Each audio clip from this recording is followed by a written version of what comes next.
पिछले एपिसोड में अबाव भी हाओचन के सामने आ गया था और उसने तुरंत ही अपने पावर का यूज करके हाओचन और उसके साथियों को बहुत ही आसानी से रोक दिया था। इसके बाद वो हाओचन से कहने लगता है कि हमें तो मिले हुए काफी टाइम हो गया, लेकिन आज फिर से हमारी मुलाकात हो ही गई और आज मैं तुमसे मिलकर तुम्हें थैंक यू कहना चाहता हूँ। फिर वो कहने लगता है कि तुम्हारे वजह से मुझे बहुत ही ज्यादा शर्मिंदा होना पड़ा था और इसीलिए आज मैं तुम्हें इसका 100 गुना करके वापस करूंगा। वहीं दूसरी तरफ हम देखते हैं कि हाओचन इसके प्रेशर की वजह से फंस गया था और इसीलिए वो यहाँ पर इसके सामने कुछ भी नहीं कर पा रहा था। तभी अबाव उसे कहने लगता है कि आज तो तुम्हारे पास में कोई भी डिवाइन हेल्प नहीं है, लेकिन इसके बाद भी तुम्हें ऐसा क्यों लगता है कि आज तुम मेरे साथ में फाइट कर पाओगे। अब इतनी बात कहने के बाद हम देखते हैं कि उसने इसका गला पकड़कर लटका दिया था और फिर उससे कहने लगता है कि तुम कभी भी यहाँ से कम बैक नहीं कर पाओगे। तभी इसी बीच हम देखते हैं कि ड्रैगन ग्रुप का लीडर यहाँ पर अपने केस को एक्टिवेट करना शुरू कर देता है, जिसे देखते ही शायद हाओचन को बचाने के लिए आने लगी थी, लेकिन तभी हम देखते हैं कि अबाव ने अपने पावर का यूज करके उसे बहुत ही आसानी से रोक दिया था और इसीलिए सार भी हाओचन को बचाने के लिए कुछ नहीं कर पाती। इसके अलावा हम देखते हैं कि अबाव ने हाओचन के बाकी साथियों को भी बहुत ही आसानी से रोक दिया था और इसीलिए वे भी इसके ऐसे पावर के वजह से कुछ भी नहीं कर पा रहे थे। तभी हम देखते हैं कि सेंट गार्ड 11 भी हाओचन को बचाने के लिए काफी परेशान होने लगा था, लेकिन असल में वो भी अबाव के पावर के वजह से कुछ भी नहीं कर पा रहा था। इसके बाद हम देखते हैं कि वे किसी तरह से अबाव के पावर से खुद को आजाद करा लेते हैं, लेकिन असल में वे इसके वजह से बहुत ही जख्मी हो गए थे। तभी हम देखते हैं कि अबाव के एक आदमी ने टियानचिंग के ऊपर अटैक कर दिया था और वहीं अबाव हाओचन से कहने लगता है कि मैंने यह केज स्पेशली तुम्हारे लिए तैयार किया है, क्योंकि मेरे ड्रैगन ब्लड प्रिजन में तुम कुछ भी नहीं कर पाओगे और यहाँ पर तुम्हारी सारी स्पिरिचुअल पावर मेरे ताकत में कन्वर्ट हो जाएगी। फिर वो इसका मजाक उड़ाते हुए कहने लगता है कि तुम तो केवल लेवल 6 में हो और इसीलिए तुम मेरा सामना करने के लिए कुछ भी नहीं कर पाओगे। अब इतनी बात कहने के बाद हम देखते हैं कि उसने हाओचन को यहाँ पर बहुत ही आसानी से कैद कर लिया था, जहाँ पर उसकी सारी स्पिरिचुअल एनर्जी उसके बॉडी के अंदर से बाहर जाने लगती है और अब इसीलिए इसके बारे में जानकर हाओचन भी काफी परेशान हो गया था, लेकिन अभी भी हम देखते हैं कि वो इसके सामने कुछ भी नहीं कर पा रहा था और इसीलिए इससे देख सायर को भी हाओचन के बारे में चिंता होने लगती है। तभी हम देखते हैं कि अब हाओचन से अपना बदला लेने के लिए रेडी हो गया था और वो कहने लगता है कि इस बार तुम्हें जज करने की बारी मेरी है और फैंटेसी पैराडाइज में तुम्हारे वजह से मुझे जो बदनामी मिली थी आज मैं उसे तुम्हें कई गुना करके वापस करूंगा। अब इतनी बात कहने के बाद हम देखते हैं कि अबाव ने अपने स्वॉर्ड को भी बाहर निकाल लिया था और फिर वो तुरंत ही अपने पावर का यूज करके हाओचन के ऊपर अटैक भी कर देता है। तब इसे देख हाओचन कहने लगता है कि मुझे जल्दी से यहाँ से आजाद होना होगा और अब इसीलिए हम देखते हैं कि वो यातिंग के पावर का यूज करने के लिए रेडी हो गया था। तब इसके बारे में सुनते ही यातिंग भी अपने पावर का यूज करके इसकी मदद करने के लिए रेडी हो गई थी, इसीलिए हम देखते हैं कि वह तुरंत ही अपनी पावर हाओचन को देने लगती है, जिसके वजह से हाओचन अब लेवल 7 में ब्रेक थ्रू करने में कामयाब हो गया था और फिर हम देखते हैं कि वह तुरंत ही अपने पावर का यूज करके अबाव के अटैक को बहुत ही आसानी से रोक देता है। तब इसके वजह से हम देखते हैं कि सार भी अबाव के पावर से आजाद हो जाती है। वहीं उधर यातिंग हाओचन से कहने लगती है कि अब आपका मिरेकल स्वॉर्ड भी इवॉल्व हो गया है और अब इसीलिए आप इसके पावर का यूज करके अबाव का सामना कर सकते हैं। तब इसके बारे में सुनकर हाओचन भी इसके लिए मान गया था और फिर हम देखते हैं कि वो मिरेकल स्वॉर्ड का यूज करते हुए अबाव का सामना करने के लिए चला गया था। तब इसके वजह से हम देखते हैं कि अबाव इस बात से हैरान हो गया था और वो कहने लगता है कि हाओचन तो लेवल 7 में ब्रेक थ्रू कर गया, लेकिन अभी भी हम देखते हैं कि अबाव को इसके बारे में कोई भी चिंता नहीं होती और फिर वो कहने लगता है कि अगर तुम लेवल 7 में भी आ गए तो क्या हुआ, लेकिन फिर भी लेवल 7 और लेवल 8 के बीच में बहुत ही बड़ा डिफरेंस है और इसीलिए आज तुम यहाँ पर मेरे हाथों जरूर मारे जाओगे। अब इतनी बात कहने के बाद हम देखते हैं कि वह तुरंत ही अपने पावर का यूज करके हाओचन के ऊपर अटैक करने लगता है, जिससे देख हाओचन भी इसके अटैक से खुद को बचाने के लिए कोशिश करने लगा था,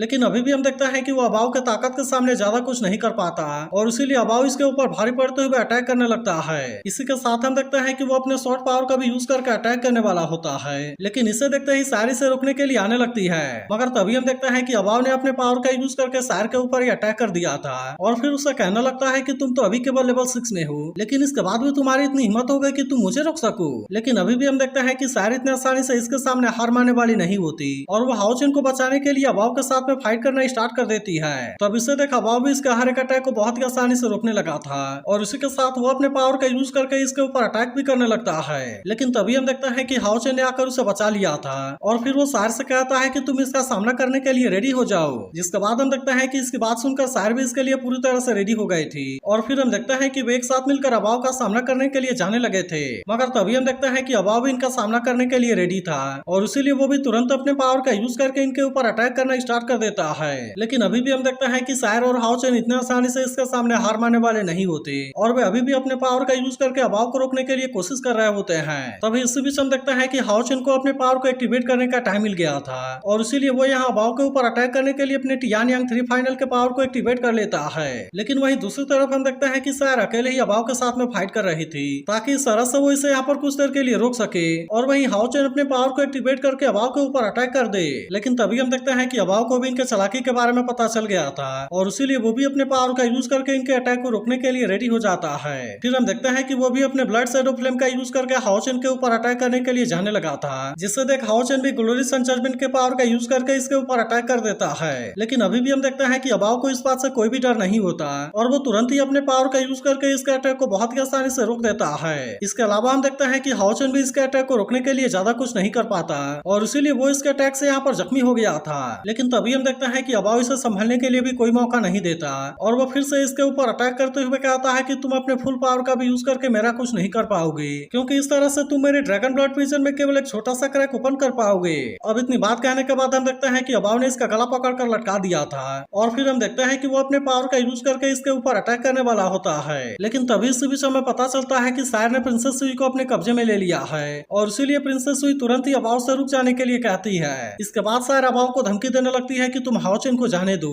नहीं तो मैं इसे मार दूंगी। तब इसकी बात सुनते ही अबाव का एक आदमी इसके ऊपर अटैक करने के लिए आने लगा था, जिसे देखते ही सायर फिर से प्रिंसेस सुई को मारने के लिए धमकी देने लगती है। तब इसके वजह से हम देखते हैं कि अबाव इसके ऊपर और भी ज्यादा गुस्सा होने लगता है और फिर वो कहने लगता है क्या तुम्हारी इतनी हिम्मत हो गई कि तुम मुझे धमकी दे सको। लेकिन अभी भी हम देखते हैं कि सायर को किसी बात से डर नहीं था और इसीलिए वो फिर से प्रिंसेस सुई के गर्दन के ऊपर कट लगाने लगती है। तब इसके वजह से हम देखते हैं कि आखिरकार अबाव को इसकी बात माननी पड़ती है, इसीलिए उसने हाओचेन को छोड़ दिया था और फिर हम देखते हैं कि वो अपने पावर का यूज करके अपने केस को भी ओपन कर देता है। इसके बाद सायर अबाव से कहती है कि तुम अपने लोगों को यहाँ से जाने के लिए बोलो। लेकिन वहीं हम देखते हैं कि ड्रैगन ग्रुप का लीडर इस बात से काफी परेशान हो गया था और वो कहने लगता है कि हम इनको इतने आसानी से यहाँ से नहीं जाने दे सकते। लेकिन तभी हम देखते हैं कि अबाव ने अपने पावर का यूज करके उसे शांत करा दिया था और फिर वो अपने सभी लोगों से कहता है कि तुम यहाँ से चले जाओ। तब इसके बाद सुनकर आखिरकार वे भी इसकी बात मानने के लिए रेडी हो गए थे और फिर हम देखते हैं कि वे तुरंत यहाँ से चले जाते हैं। लेकिन तभी इसी बीच हम देखते हैं कि सायर के बॉडी में कोई अजीब सी पावर एक्टिवेट होने लगी थी, जिससे देखते ही हाओचेन भी अपने सभी लोगों से कहता है कि तुम जल्दी से यहाँ से चले जाओ और फिर हम देखते हैं कि वो सायर की तरफ जाने लगा था।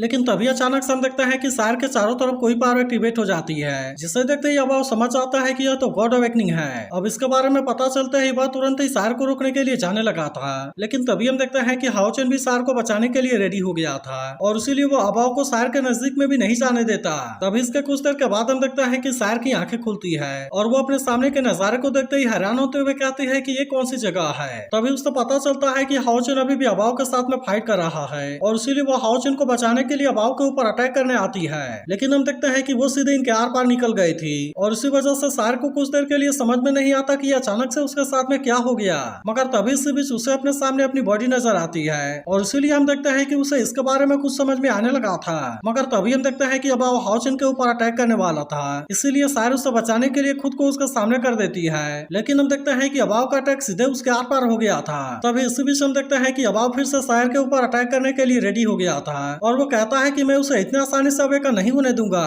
लेकिन इसके बाद भी हम देखते हैं कि हाओचेन सायर को कुछ भी नहीं होने देना चाहता था और इसीलिए वो इसे बचाने के लिए खुद को इसका अटैक के सामने कर देता है। इसके बाद वो सायर से कहता है कि तुम किसी भी चीज के बारे में चिंता ना करो और यहाँ पर जो भी हो रहा है तुम इसे मेरे ऊपर छोड़ दो। अब इतनी बात कहने के बाद हम देखते हैं कि वो मिथ्रल पेडिस्टल आर्मर को खुद से अलग कर लेता है और फिर हम देखते हैं कि उसने इसे सायर को बचाने के लिए लगा दिया था। लेकिन वहीं हम देखते हैं कि सायर को भी हाओचेन के बारे में इतनी ही चिंता होती है और इसीलिए वो भी हाओचेन से कहने की कोशिश करती है कि तुम ऐसा कुछ भी ना करो। लेकिन तभी हम देखते हैं कि सायर के सामने कोई मिस्टीरियस फिगर आ गया था जो कि सायर को सर्कुलेशन सेंट के नाम से बुलाने लगता है और कहने लगता है कि तुम चिजुई गेट में एंटर करने के लिए रेडी हो जाओ। लेकिन इसी के साथ हमें पता चलता है कि उसे यहाँ पर 7 एक्सट्रीम पेन को सहना पड़ेगा, जिसके बाद ही वो डिवाइन स्प्रिंग बॉडी बन पाएगी। लेकिन इसी के साथ वो फिगर सायर से कहने लगता है कि यह चीज बहुत ही ज्यादा पेनफुल भी है और अगर तुम इसके 6 डे में फेल हो गई तब उसके बाद से तुम्हारी बॉडी और सोल पूरी तरह से डिस्ट्रॉय हो जाएगी। और अब इतनी बात कहने के बाद हम देखते हैं कि यहाँ पर उसने चिजुई गेट को भी ओपन कर दिया था। लेकिन अभी भी हम देखते हैं कि सायर को हाओचेन के बारे में काफी चिंता हो रही थी और इसीलिए वो वहाँ पर एंटर करने से पहले इसके बारे में काफी सोचने लगती है। तो अब इसका अगला पार्ट भी कुछ देर में अपलोड हो जाएगा। लेकिन अगर आप इसके अगले पार्ट के लिए एक्साइटेड हो तो इस वीडियो को लाइक और इस पर एक प्यारा सा कमेंट करके जरूर बताना।